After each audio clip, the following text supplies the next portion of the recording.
yang berikutnya dari para orang tua adalah saya akan share, Pak Jarot siap ya, Pak, ya? Oke, ini nih pertanyaan orang GSJ banget ya, Pak. Tapi juga pertanyaan para orang tua pasti yang, anak-anaknya juga sekarang banyak yang mengikuti, ibadah sekolah minggunya tuh online. Nah, ini jadi challenge banget buat hari-hari ini. Gimana, Pak, caranya kita nih orang tua tetap bisa mendidik anak kita ini untuk tetap rajin saat teduh, doa gitu ya, disiplin rohani gitu, doa, baca firman Tuhan, dan yang terutama menjadi pelaku firman, melakukan firman-Nya. Ya, khususnya pada saat hari-hari ini ya, di saat pandemi di mana kita, nggak bisa ke gereja, anak-anak khususnya juga nggak bisa ke gereja dan guru sekolah minggu mungkin nggak semuanya bisa in touch sama mereka juga. Jadi gimana Pak kira-kira tipsnya Pak? Terima kasih. Ya, berdoa adalah bergaul dengan Tuhan, berbicara kepada Tuhan, ya. Jadi bukan hanya meminta, tapi berbicara, berterima kasih, laporan atau cerita. Membaca firman adalah bergaul dengan Tuhan, karena pada mulanya adalah firman. Firman itu bersama dengan Tuhan, bersama dengan Elohim, bersama dengan Adonai. Dan firman itu menjadi manusia. Tapi jelas sekali bahwa pada mulanya adalah firman, dan firman itu adalah Tuhan. Artinya, membaca Alkitab itu juga bergaul dengan Tuhan. Nah, maka menurut saya tidak ada cara lain sebelum anak diajak berdoa, diajak baca firman, dan nanti beribadah. Beribadah itu menyembah Tuhan, berdoa kepada Tuhan, merasakan hadirat Tuhan. Ketiga hal ini tidak mungkin akan dinikmati oleh orang yang belum lahir baru. Makanya nanti mungkin bisa dilanjutkan di sesi atau bertanya dengan para guru sekolah minggu, pelayan anak, saya yakin bisa mengajari lebih detail mengenai PI pribadi. Tapi singkatnya, anak yang kita lahirkan, betapa hebatnya kalau mereka juga kita lahir barukan. Yang secara sederhana adalah mengajak mereka untuk mengundang Tuhan Yesus yang adalah Mesias, Nabi, tapi juga menjadi Tuhan secara pribadi. Praktisnya adalah kalau anak masih di bawah usia 6 tahun, paling gampang kalau punya relasi yang baik, ya ajak saja mengikuti kata-kata kita. Karena ada tertulis, dengan lidah orang mengaku, dengan hati orang percaya. Di bawah 6 tahun itu percaya dan mengaku itu gampang sekali. 6 sampai 12 tahun agak lebih susah karena anak butuh mengerti untuk percaya sehingga butuh penjelasan, ya. Lebih susah lagi kalau remaja. Maka saya harapkan tidak terlambat untuk PI pribadi kepada anak. Nah, anak yang sudah lahir baru kan Efesus 1:13 berkata, barang siapa menerimanya ia dimeteraikan dengan Roh Kudus Allah. Mungkin dia belum penuh Roh Kudus, belum baptis Roh Kudus kalau istilahnya GSJA, tapi orang menerima Yesus sebagai Tuhan, maka Alkitab berkata ia dimeteraikan dengan Roh Kudus. Di mana meterainya? Bukan di jidat. Roma berkata, Roh itu bersaksi bersama roh kita. Oleh roh itu kita berseru ya Aba, ya Bapa. Artinya meterai Roh Kudus itu adanya di roh kita. Nah, manusia yang rohnya ada Roh Kudusnya, seperti Hezkiel pasal 36 ayat 26, aku memberikan mereka roh yang baru, hati yang baru. Sehingga anak yang sudah lahir baru, maka dia akan nanti bisa menikmati Tuhan lewat doa, firman, dan ibadah. Nah, ini secara rohaninya begitu. Sekarang secara praktisnya gimana? Saya masuk ke teori ya sebenarnya ya, 5 menit secara teori, tapi ini sekaligus menjawab pertanyaan ini. Tadi sebenarnya teorinya ada 2, tapi ini yang terakhir cuma tinggal 1 gambar. Yang sebelum sama isi tadi tak cepetin gitu, nah ini yang terakhir 1 gambar aja, tapi pas menjawab pertanyaan ini. Ya Tuhan atur kali kok ya pas ya. Oke, saya kasih 1 gambar saja mengenai bagaimana berkomunikasi kepada anak, termasuk untuk menjelaskan hal-hal yang susah, mengajak anak-anak yang nggak suka, ya suruh anak baca Alkitab, bahkan mungkin suruh melayani gitu ya. Nah ini sebenarnya hal-hal ini perlu dites atau assessment, tapi kan mahal ya, sekitar 950.000 dan ini sebenarnya hanya 1 halaman dari sekitar 20 hasil kalau anaknya dianalisa, itu salah satunya ini.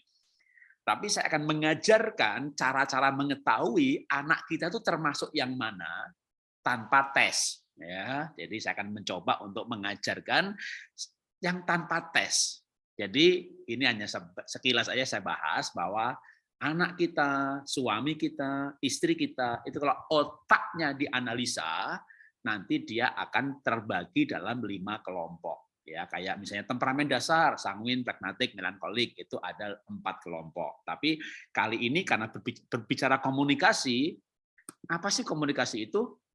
Mengajak orang lain berbicara supaya dia mengambil keputusan sesuai dengan keinginan kita.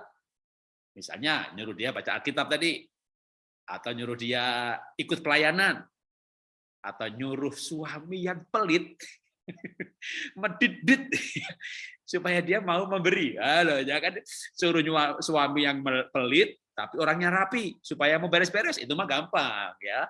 Saya ajari dari cara yang tersusah. Kalau yang tersusah aja bisa, apalagi yang gampang.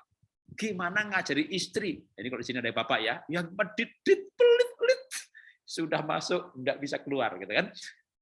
Nyuruh orang medit mau memberi gitu ya. Ini akan jawabannya sama, Pak. Gimana suruh anak saya tuh nggak mau, Pak. Suruh baca Alkitab tuh nggak mau gitu. Anak saya itu tak ajak pelayanan loh, Pak. Nggak mau, Pak. Nah, sekarang gimana supaya mau? Dikasih dasar teori dulu ya. Maka agak sebentar, mohon maaf. Kali ini jawabannya agak panjang sedikit dulu. Nanti pertanyaan berikutnya akan lebih mudah.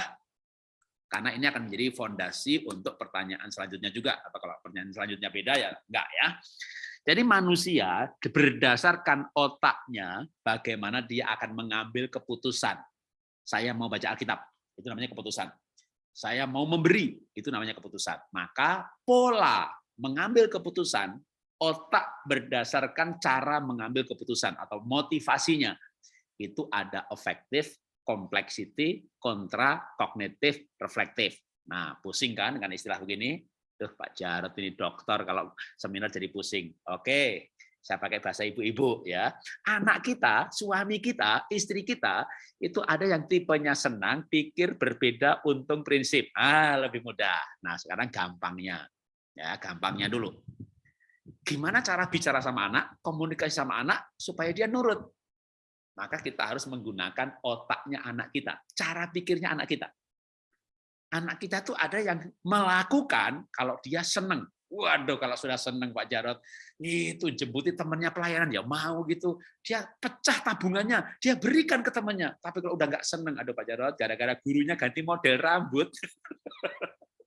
Alasannya itu yang nggak masuk akal. Karena dia bukan tipe akal, dia tipe rasa. Kalau sudah nggak seneng, aduh udah nggak mau Pak, mogok. Gitu. Itu berarti dia tipe senang. Ada anak itu tipenya untung. Atau suami itu tipenya untung. Nah, baca Alkitab. Untungnya buat aku apa? Nah, ikut pelayanan. Untungnya buat aku apa? Pak, kamu ikut dong pelayanan. Untungnya buat aku apa? Ibu marah itu. Cari untung terus, cari untung terus. Hidup ini tidak harus cari untung. Kadang kita harus memberi. Suaminya tipe untung, ibu bicara memberi. Itu suami diam tapi berkata, orang gila dilawani. Oh, ini istri otaknya di mana? Dasar gak punya otak. Nggak usah dilayani ngomong, biar itu sedikit gila, emang dia gila dah ngomong dah. Jadi itu suami otaknya untung. Loh, tapi kan kita harus mengajarkan hidup ini memberi dong, Pak. Iya, kita akan mengajari suami memberi, tapi bahasanya pakai bahasa untung. Ada lagi anak yang prinsip. Kalau dia nggak masuk prinsip, udah nggak mau deh, pokoknya nggak mau dia. Karena nggak masuk prinsipnya dia. Nah, ini sebenarnya nggak usah pakai assessment. Bapak Ibu amati aja, kira-kira pasangan atau anak ini tipe yang mana. Nah, sekarang langsung contoh praktis ya. Nah, wah anak saya ini berarti tipe kalau nggak seneng dia nggak mau, kalau nggak sesuai prinsip dia nggak mau, kalau nggak ada untungnya dia nggak mau. Kita bagi kelompok yang 3 besar aja, karena yang lain itu memang kombinasi ya. Yang satu lagi ketika bicara prinsip itu sih masuk nilai-nilai. Kalau dia mendapat motivasi yang bagus, malah dia orang yang mudah disentuh dengan motivasi, ya. Tapi cari yang gampang, ya. Anak ini kayaknya anak saya tuh tipe seneng deh, Pak, mut-mutan. Nah, nak, baca Alkitab itu menyenangkan loh, nak. Karena kadang-kadang itu kita dapat pengertian yang berbeda-beda. Belum lagi, nak, kalau kamu tuh mau pakai Alkitab online, ya, yang di HP kamu tuh.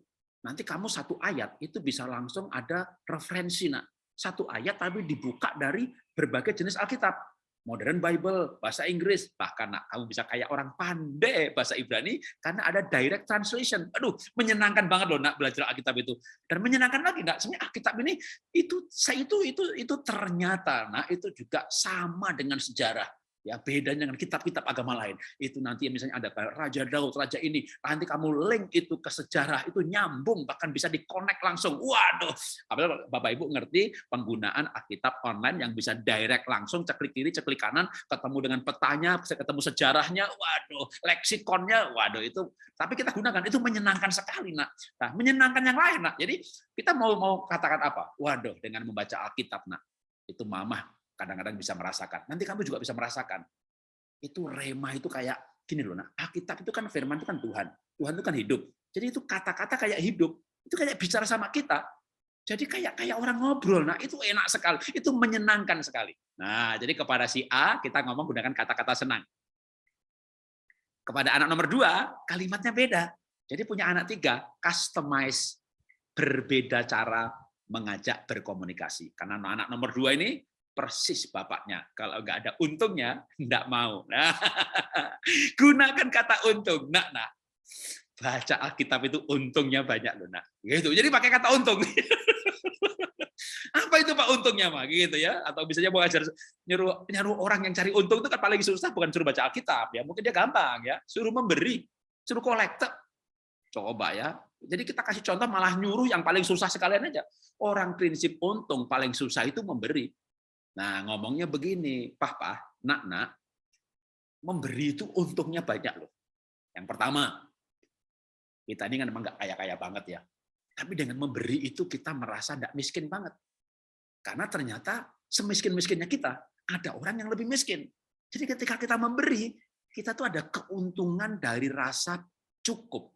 Yang kedua, nak, atau Pak, untungnya memberi, nak. Kalau kita memberinya itu bisa tepat pada orang yang membutuhkan. Dia nangis, matanya berbinar-binar. Kita bisa dapat kebahagiaan yang lebih daripada emas permata, lebih daripada dapat bonus. Itu keuntungannya memberi. Yang ketiga apa? Dengan memberi, gitu. Jadi kita ngomong untungnya memberi, itu orang paling pelit pun bisa memberi. Jadi ngerti maksud saya? Kita menggunakan logika dia yang cari untung melulu itu loh. Tapi kita gunakan keuntungan dengan memberi itu, Pak. Ada keuntungan yang lain, Pak.